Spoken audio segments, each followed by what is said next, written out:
G'day, Steve Morgan here from Fishing Monthly Magazines and Australian Bass Tournaments. We are, for the third time in about a month, talking to Carl Jocumsen from the USA. And Carl, been another exciting couple of weeks. Lots happened, and you're about to pack up and come back to Australia, mate. Let's have a chat to you. Just before we start, where are you and what are you doing right now? Yeah, it's been an amazing finish to the season, that's for sure. Right now, I am in the middle of somewhere in the middle of America. Now, I'm in Oklahoma, going into Kansas. I'm meeting the new owner of my bass cat in Kansas City, and we're going to stop at a small lake there tomorrow so I can give him the rundown on everything and show him how it all works, and then taking it back up to Minnesota. So first time in a lot of years, I'm well ahead of the game, and boat sold, and my new bass cat is ordered, is ready. It got ordered a couple months ago, and I'm getting the Cougar, the bass cat Cougar for next year. So a bit of a change up. I haven't run the Cougar yet, so just want to try all the different models. I love the Era, and that boat's ready to go, and I'm probably going to pick it up on the way back, and it'll be, waiting back in Dallas, ready to go when we get back from Australia early December.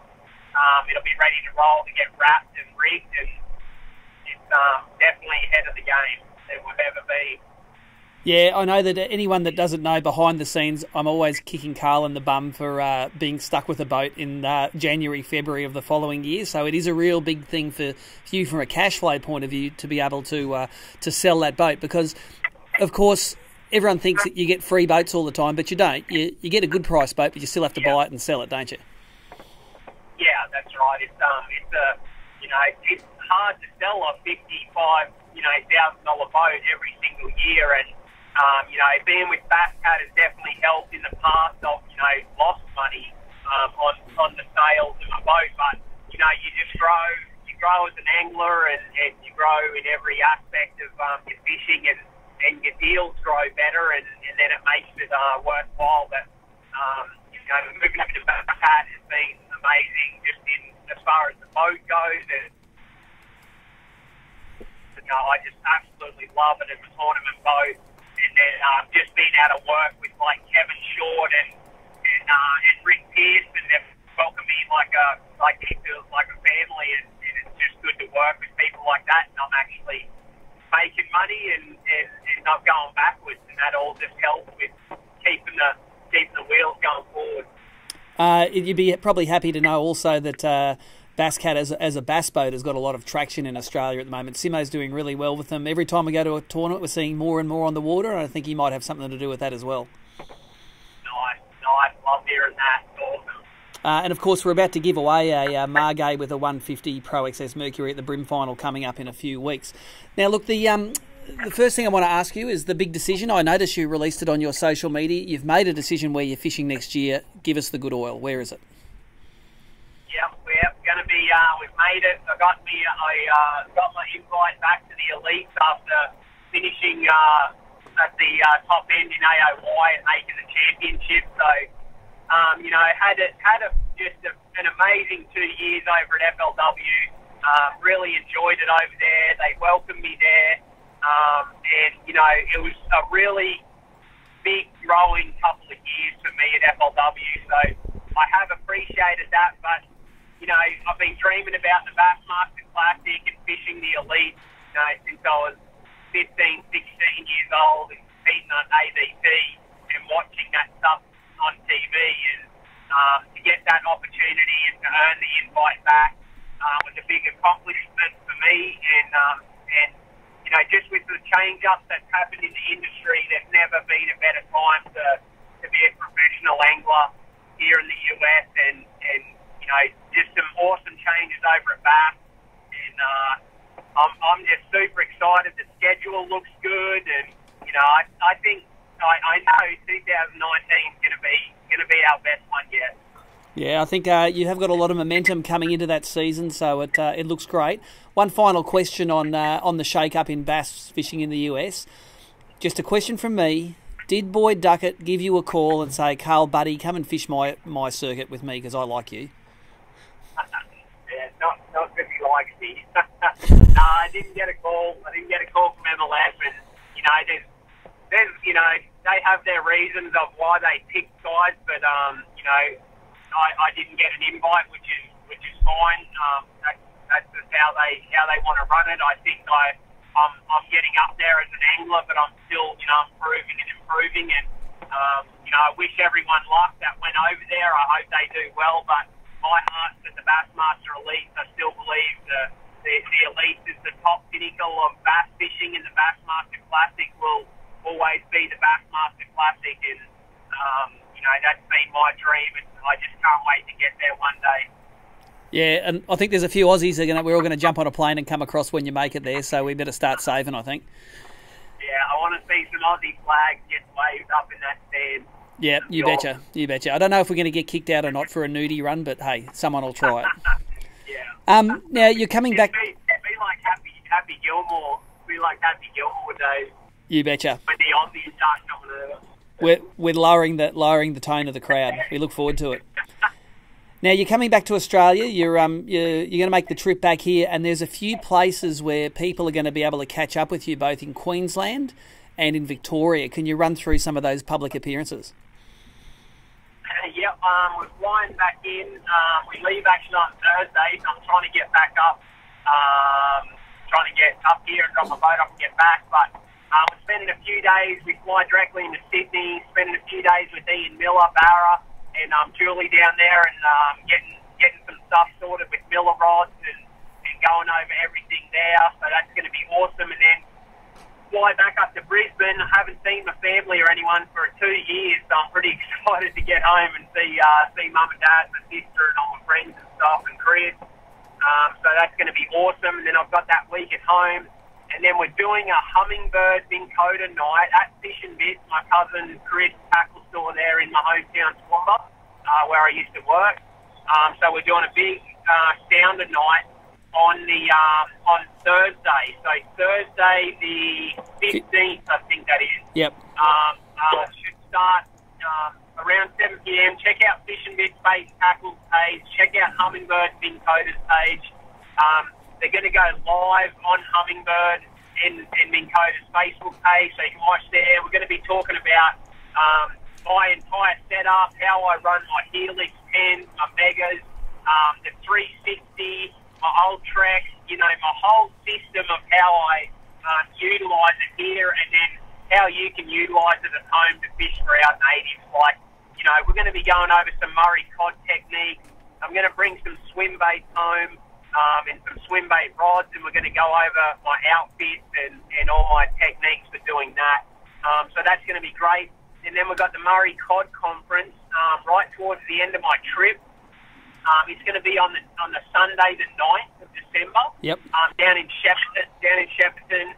And I'm going to be doing the same thing, but we're going to be talking about Murray cod and just bringing all those US techniques. You've seen me throw the big glide bait at the last couple of tournaments, and I've been trying to perfect it over here for the last probably 5 years and bringing it into my tournament arsenal, but it's obviously becoming a huge craze back in Australia on big Murray cod, and I'm going to sort of just give you all of my tips and techniques on setting up your glide bait and big swim baiting for big Murray cod. And every time I've come home, we've gone cod fishing, and last year Chris caught near a 70-pounder in my little local lake, Kubi Dam there, just fishing exactly like we would fish for big largemouth bass.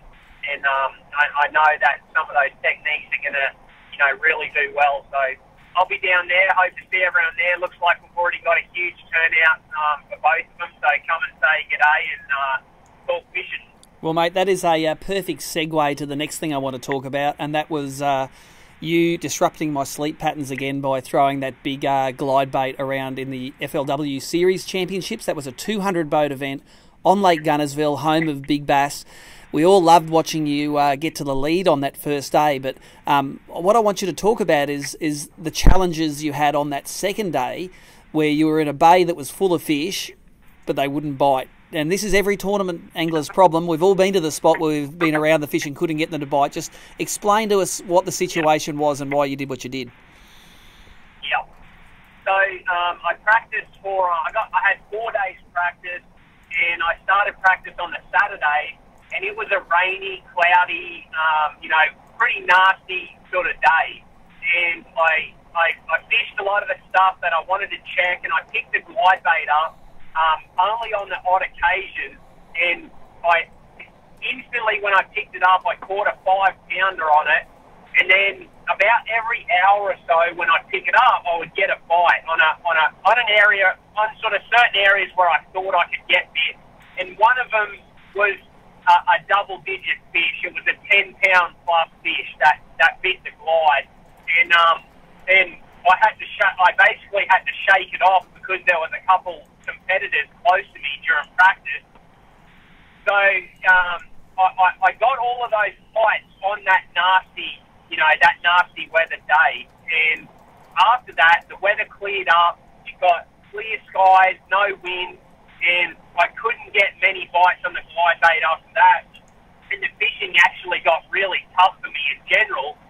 But I knew that the big bags were going to get caught, what they call punching mat. So they're using a 1.5 ounce weight straight through braid, and you're actually punching that bait through really thick grass and weed to get down to where the fish are. And the locals and the guys that really know, they catch giant bags doing that, but they need sun and no wind for that to happen.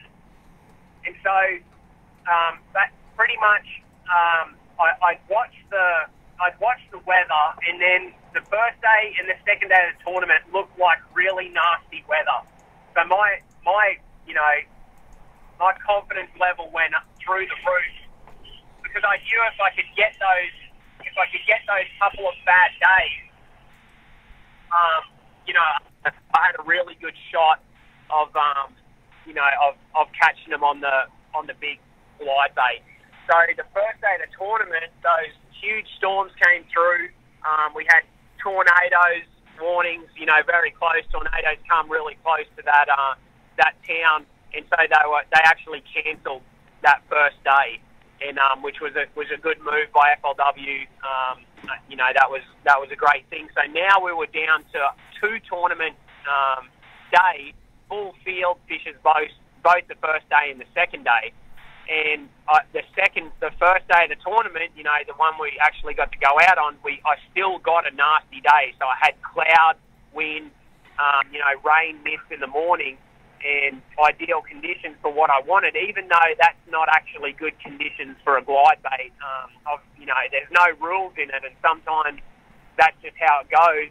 And as you saw, I picked it up, and, between schooling fish and my co-angler and, quite a few other little things, I caught some great fish, but I end up catching my whole bag on that glide bait and weighing in just over 20 pounds and leading the event.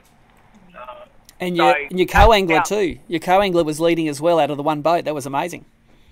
Yeah, so my co-angler hadn't been to Guntersville, and he's throwing, spinnerbaits and a little swim bait and a few things that really made sense for that nasty day.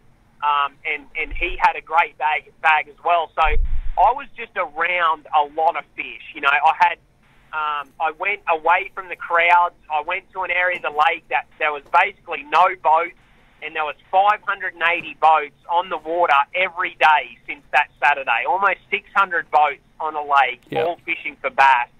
These are some of the most highly pressured bass in the world, possibly. It's something like, as an Australian, from where we're from, if you saw what I saw, your mind would be blown.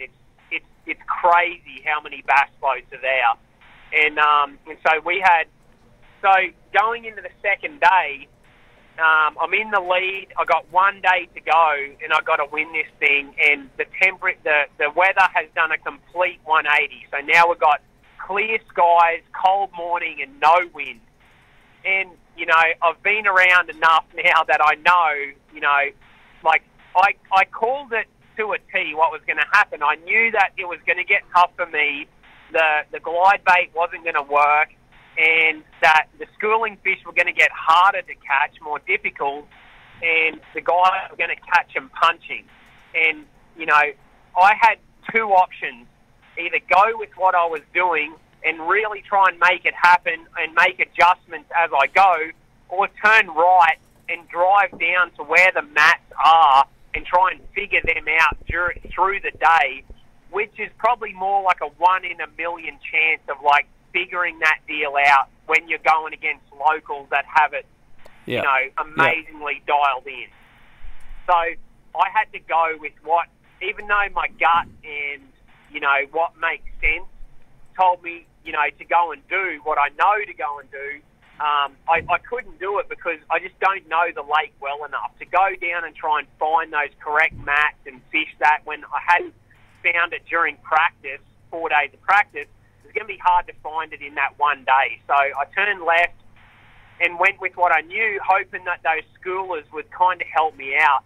And with the no wind and everything, they just became super hard to catch. They were eating big balls of shad, and I don't know if you could see it on live, but basically from start to finish, from 7 in the morning to 3 o'clock, I had multiple 20-pound bags around me all day. There was never a time where a 3-4 pounder or several of them weren't busting shad within a cast distance of me. Yep.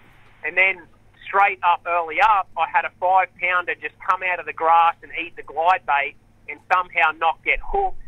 And then, you know, only about 20 minutes later, I caught a 2.5 pounder, and then I caught a 2 pounder.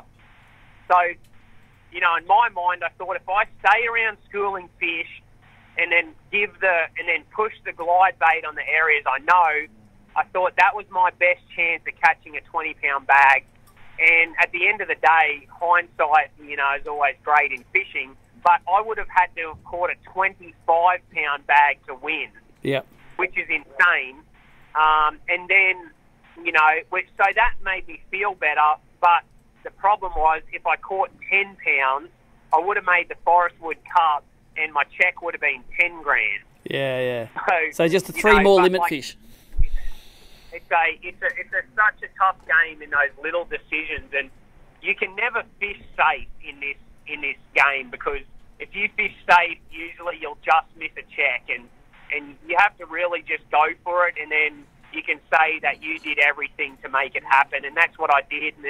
And I honestly, I just tried to catch a limit for a lot of the time. I even drop-shotted some of those rip-rap sections that I know I can, you know, usually just get a limit on that drop shot, and I couldn't even get a bite on the drop shot. It was a very difficult day, and as you saw, came in the locals that knew where to punch. They whacked them. They caught huge bags, and the glide bait and everything obviously got tough. So it was a great way to finish. Got another check. That was my 8th check on the record for me in the US, and just leading the event, rolling into probably the biggest year ever for me next year. Yeah, well, Carl, it sounds like it's been a great end of the season to you. You've got a lot of momentum. You're looking forward to get back here into Australia, and we're just finishing working on your sponsorship proposal right now, mate. So hopefully you'll have a lot of luck with the sponsors next year, and next year will be your best one yet.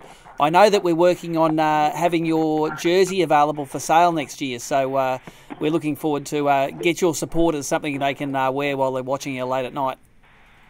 Yeah, that's going to be good. I get so many messages asking for my jersey, which is super humbling. It's awesome to see that and see the support, and it's going to be cool to be back on the elites and representing Australia and all my sponsors at the highest level possible, which is, you know, what it's all about for me. So hopefully 2020 will be classic bound, and, you know, get those Aussie supporters up in the crowd, and hopefully my family and friends, and you know, just get to that stage that I've been dreaming about for so long. It's going to be awesome. It's been a long road for you, mate. We've loved every minute of supporting you. Thank you again for taking the time during your boat delivery trip to have a chat to us, and we might catch up when you're in Australia.